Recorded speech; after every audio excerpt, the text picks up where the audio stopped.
What's going on, everybody? Welcome to another edition of the NBA Betting Show here on the FTN YouTube channel. We're holding you down on a big night in the NBA, matchup of literally the number one seeds in the East and the West. I think these teams combined for something like only 9 losses in a third of the season. So we'll get you ready for that matchup and plenty more here. I'm the host, Dane Martinez, the spitting statistician. We got Noops in the building. We got Sam Chaudhry as well. We're going to each give you 3 plays that we like. Some of them are team totals. Some of them are game totals. Some of them are props and things that you can put together and get to the window on here. And also, listen, Sam, you kind of put me onto this. You can stack some of these together and then even take them on the alternate side, get a little conservative with them, right? Kind of take them down a little bit. I see you throwing up on Twitter all the time these kind of like no sweat cashes in the first half when you're just taking it down a little bit and you get home without sweating at all, right, Sam? Yeah, definitely. I'll usually save for the Discord, but, I'll write up the straights. And then, for example, if I have a guy's rebounds and assists line, I'll take their alternate rebounds and their alternate assist line and combine them. So just stuff like that. Normally, when you're on the right side of a prop, like you're not usually missing by more than 1 or 2. So yeah, definitely just sometimes, just to hedge my bases, take 2 that I like, take them down, combine them. At this moment of the year, with NFL winding down, you're just spammed with bonuses all over for NBA right now. So it's definitely a good one where if you find an alternate that has heavy juice, just go ahead and boost that and take it straight up, Yeah, absolutely. As we start to transition a little bit less NFL, a little bit more NBA, they're enticing you to stay in the action with some of those boosts. Speaking of which, Noops, you were on the Sirius show with me and Mike Randall yesterday, giving out just straight winners, like the Dallas Mavericks, who were +7. You had them. They won outright. Also,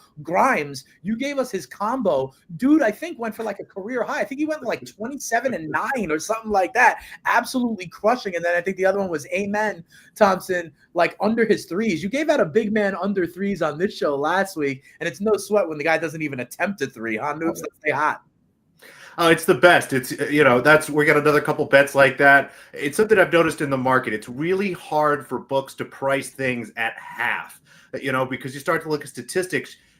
1, 2, 3, sure, that goes over, but it kind of messes up your averages. So as you start to look at some of these smaller props, things that are a little more myopic, really start to look at, hit rate per game as opposed to kind of what averages and stuff look like. We'll talk more about that because I have another under a half for this show. Yeah, you do.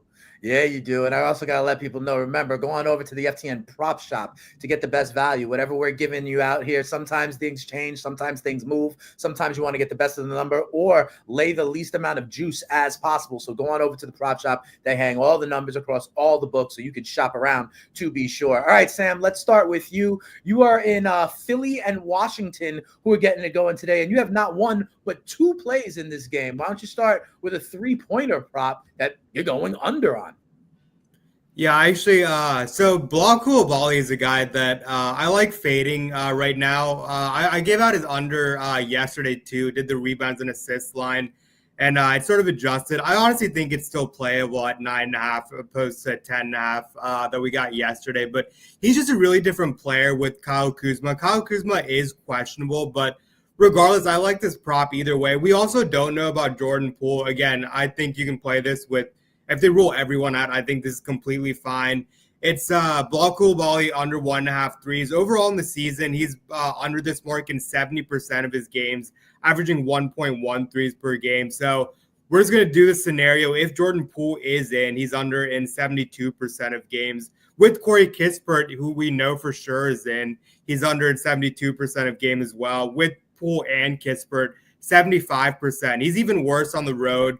Under and over 80% of his games. Kyle Kuzma, again, we don't know. If Kyle Kuzma is in, he's below in 86% of his games. So just across the board, he's just not a volume shooter. I mean, he's only averaging 3 threes per game. So to hit 2 of 3 threes, I mean, I think the odds are pretty slim there. Again, he's just a completely different player with a full healthy roster, which we don't even know yet. Like I said, you can play this either way, but he's been his assist rate has been through the roof. But yeah, again, I don't think there's gonna be a lot of scoring from Coulibaly. I'm hoping Poole and Kuzma are in, but it doesn't matter. I like this regardless. All right, we got somebody in the chat, Derek White, saying that he think Poole is out, but that does not change this for you one way or the other, right? Even if, as like Noob said last week, the pool party is not in effect tonight. No, and he didn't even hit a single three last night without Poole. So all right, fair enough. In this game, though, as we go to the other side, you're looking for the key cog of the Philadelphia 76ers. The points are not involved because this guy can definitely score, but you're on Tyrese Maxey under in the combo market.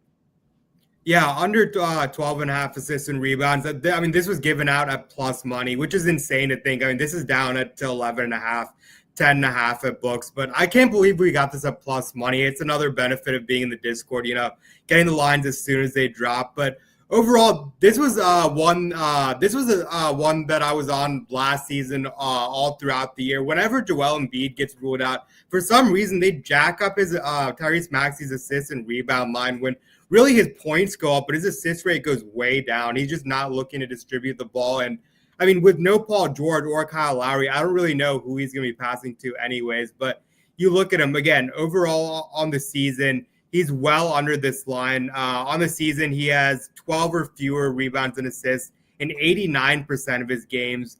At home, he's below in 91.2% of his games.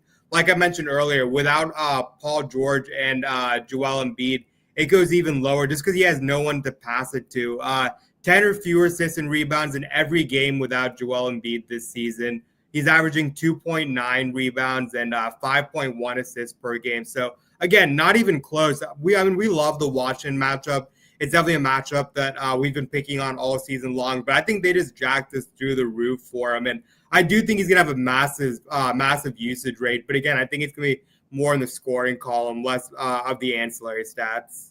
No, that makes sense, really. He's the guy who's going to look to fill it up and score. So to your point, who's he really going to be throwing it to and kind of dishing the rock, especially without PG and without Joel Embiid there. So I like that. Tyrese Maxey under 12 and a half assists plus rebounds, and you can get it at even money over at Hard Rock. I'm going to the New Orleans Pelicans against the Portland Trailblazers. Give me DeJounte Murray. And listen, guys, this is rare for us. We got a bunch of unders here. I'm going under on Murray's point total at 20 and a half. Now, listen, he averages 16 points a game. He got 29 last night, okay? But that was his season high. He's been under this number in his previous 10 games to that. He went 12 of 20 from the floor. Shooting 60% for Murray is an anomaly, okay? The dude shoots 38% from the floor on the year. He's been under 50% in his previous 9 games to that. And talk about the role there like you were, Sam. I mean, Murray is really a facilitator for these New Orleans Pelicans, right? Like he's had 6 or more assists in 12 of his last 13 games. I think that is his primary job as a facilitator, not as the scorer. And to be quite honest, I go on over to our FTN projections. We project him to go for only 14 points tonight. So when you have a number like 20 and a half,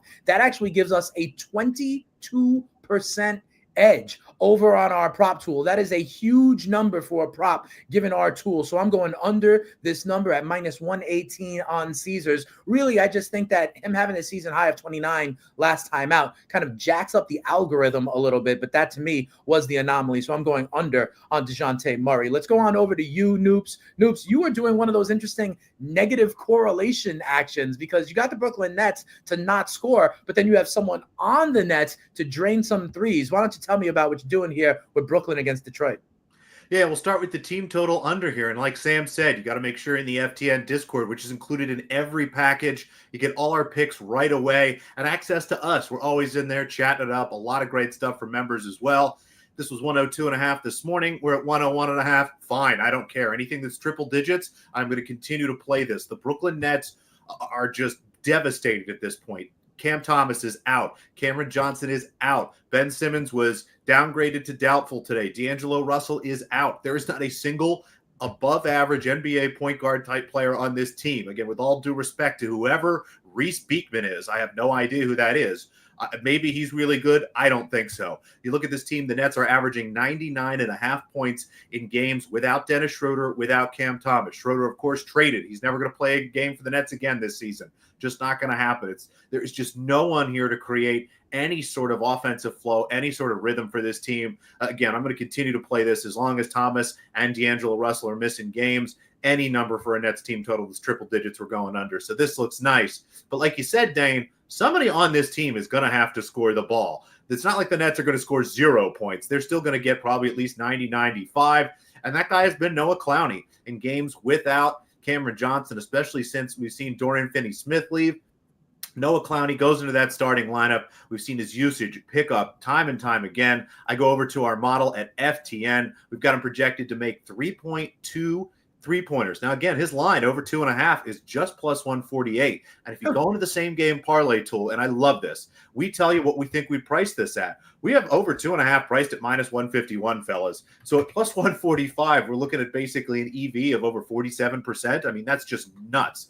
It's absolutely one of my favorite bets of the night. I think that we have a very short period of time where books are going to keep letting us bet Clowney 3+3s at plus money with all these guys out. So even though I'm going Nets team total under, give me Clowney. And if you want, like Sam said, this is a great time for boost. You go into DraftKings. They're one of the books that'll let you do it. You put that team total under with Clowney, put it together. You look at a plus 410, and that's before I even boost that thing. So love this spot. Again, going to keep fading the Nets, but love Clowney. All right, fair enough. Now, listen, we talk about doing some of these alternate lines all the time. Unfortunately, you can't really do the alternates when we're going under on all these ones that we're doing so far. So let's get some overs. All right, and we'll go to Sam because we got Clippers and Nuggets and what I think could be an interesting game. And you've got someone that you think is going to do work, at least when you put all the stats together with MPJ, right, Sam? Yeah, MPJ, I mean, he's probably the guy that I've bet the most on this season. And I mean, his line just doesn't really move. Again, this is another one where we're waiting on injury news. Jokic, we have no idea what his status is, but 25 points, rebounds, and assists. I mean, he can get this on points alone. Overall in the season, he has 25 or more PRA in 28 out of 35 games, so 80%. And he's hit this in 9 straight, averaging 19 points, 6.6 rebounds, and 2.6 assists per game on the season. Again, his usage does go up without Nikola Jokic, but his hit rate is actually higher with Nikola Jokic in. So with him in, he's at 25 out of 31. So that's at 80.6%. Again, I think I still do like this slightly better without Jokic, but I mean, the hit rate points toward it being slightly higher with Jokic in. With Christian Braun in, which we know for sure he's in, 28 out of 34 games. That's almost at 83%, averaging 19.3 points, 6.5 rebounds, and 2.6 assists. So really, we just saw him get a double-double last game. I mean, he's not really chasing when he's hit this 9 straight. So again, I don't really care about if Jokic is in or not. I think his scoring goes up without Jokic playing, but regardless, I like this either way. We just saw Kawhi Leonard getting ruled out. I don't really know how big of a difference he makes. I mean, he was going to be on a minutes limit anyways, but yeah, give me MPJ here. All right, fair enough. I'm going to stay in this same game. Someone who I think has had a great story this season, kind of a renaissance, is Russell Westbrook. Russell Westbrook for Denver has been good, and I'm doing over his assist number in this one against the Clippers at 6.5. Listen, what's interesting, last week on this show, I gave an over on Jamal Murray. Jamal Murray did not go over the assist number, and part of the reason why is because Russell Westbrook has been the one facilitating for the Denver Nuggets, but the Nuggets are still one of the best ball movement teams in the NBA. As a team, they have 31.5 assists a game. That is the most in the NBA, okay? So they keep on looking for the good shot. That is opportunities for assists. They are a fast-paced team with 101 possessions per game. That is 5th fastest in the NBA. They score 120 points in the NBA. That is 3rd most. So the offense will be there. Russell Westbrook averages 6.6 assists on the season. He's had 6 or more assists in his last 7 games, okay? So he's been getting there, and Murray has been under in 4 of his last 6. So really that role has been shifting to Russell Westbrook, all right? And also, listen, he's in a revenge game against the Clippers, and I like that narrative a little bit. He's had 2 games against the Clippers so far this season. He had 5 assists in only 24 minutes back on December 13th. He had 8 assists in 24 minutes back on December 1st. But the thing is, he's getting more time on the court these days than both of those games in early to mid-December. He has had over 24 minutes played in his last 12 games. He's had 30 or more minutes in 5 of his last 6. So I think he's on the court. The Nuggets are trusting him in this role. Murray is playing a little bit more off ball, and I like Westbrook to continue this. We'll see about the Joker. I know he wasn't in last night. We'll see if they were having him out last night for the second of the back-to-back here against the Clippers. But I like Westbrook, who's had some double-digit figures in assists recently, to continue to be a primary distributor for the Denver Nuggets. You can get it at minus 125 over at DraftKings. And Russ, I just think, listen, he's not like that, a option primary guy anymore, but he's found really a role in Denver, and I like what he's doing there. So we'll take the over on his assist number. Noops, let's go to you. We got Harrison Barnes, and this is the one you were talking about before, how when they hang the line at a half, it's hard, right? Because they can't hang it at 0. You know what I mean? And so if the guys accumulate stats, 1 or 2 every 3 or 4 games, they have to use that as part of the data point for the comprehensive number. But like you said, it may juke the averages, but the hit rate is what you want to look at here. And you thinking Harrison Barnes is going to go under in a category against the Bucks tonight? Yeah, it's a rare phenomenon to see half. You really only see this with 3-pointers and steals, maybe blocks occasionally. The block market isn't too big yet, but you see steals start to be pretty much just about everywhere. And like you said, Dane, the averages versus hit rate, that's what you really need to look at here. And the other phenomenon you have is books are always trying to protect against bigger payouts. And a lot of times when you're looking at bets like this, people aren't going in and single betting a lot of under halves. They're trying to bet the overs. They're parlaying a whole bunch of stuff together. So a lot of times I find value in this price simply because we're going to hang minus 135 here. That means we're probably going to put, plus 115, plus 120 on the other side. They don't really want to put, say, the plus 200 that they should when this should be minus 250. Harrison Barnes, again, a veteran player, someone that is here to be part of the Spurs team, is more of a leader, I think, than what he's trying to do on court. We've seen his usage go down, his minutes go down night to night, and a lot of him saving energy comes on that defensive end. I was joking before the show. He really doesn't get a steal unless the other team just throws him the ball. It's just something that really doesn't happen. He's played 36 games this year. He's had 1 or more steals in just 10. That's less than a third of his entire games where he's had a steal. Again, I look over here at our model at FTN. We've got him projected basically at a quarter steal. And as I like to say, that same game parlay tool will tell you what we think the odds are. We have this at minus 348. So at minus 135 versus minus 348. Again, another EV. We're looking at well over 47%. This is just a bet. I'm going to keep clicking it time and time again until they start pricing this at minus 160, minus 175, somewhere kind of in that range. This just looks like a nice way to go in, put some money down. I know minus 135 is the sexiest bet in the world. I like plus money. I generally try to focus on that stuff, but this is value time and time again. So I like this. Harrison Barnes, no steals for him today. All right, fair enough. Listen, game of the night has to be the Cleveland Cavaliers and the Oklahoma City Thunder. I mean, these are teams that are literally on big-time win streaks. I mean, Cleveland's won 10 in a row. Oklahoma City's won 10 straight. If you count like regular season games, they've won 15 in a row. Their only loss was in the NBA Cup final against the Milwaukee Bucks, right? Oklahoma City, we know, is one of the best defenses in the NBA. They give up only 103 points per game. They've allowed 109 or fewer points in 15 of their last 16 games. Teams are not getting to 110 against the Thunder, including when they lost to the Milwaukee Bucks in the Cup final. So teams are not getting to that number. And the Cleveland defense, they have been good recently lately. Also, teams are getting 105 or less against them in 6 of their last 10. 8 of the last 10 games have gone 113 or under. Even if both teams get to the max of that, we're still talking something in the low 220s. So at 229.5 under, I think this is a safe one for it to go under. I also expect this because it's a big game, because I think it might be close down the stretch. You were talking about it, Noobs, the kind of second half under. If this is close, they could grind out a little bit more, milk the shot clock. And you also said that the way these teams like to kind of get out and score doesn't necessarily work, right? Because of a slow pace there. I mean, Oklahoma City has the bigs that, it's just kind of a bad mismatch for both of these teams based on what they try to do offensively, right, Noobs?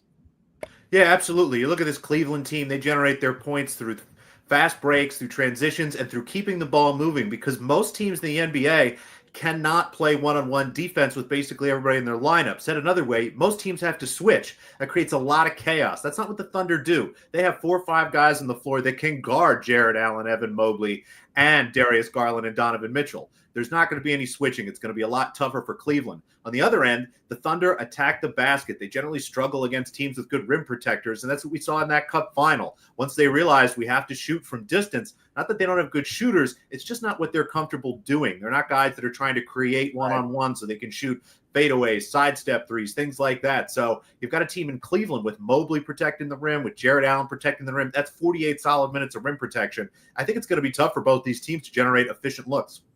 All right, so there you have it. Listen, I think it's going to be a good game, but they may just struggle to store in a playoff kind of atmosphere. As you know, we do the NBA betting show here on Wednesdays at 4 o'clock, but that is not the only thing that we do here on FTN. There is so much great content out there. Sam and I will be tomorrow talking about Wild Card Weekend in the NFL, to be sure. We'll be joined by our guy Prop, finding value across Wild Card Weekend. There are 6 games and plenty of opportunities to get that cash. Noops, I mean, you were on the Serious Show yesterday, like I said, giving out winners. You've got Hoops with Noops. You got the articles going. What else you got working on this week, Noops?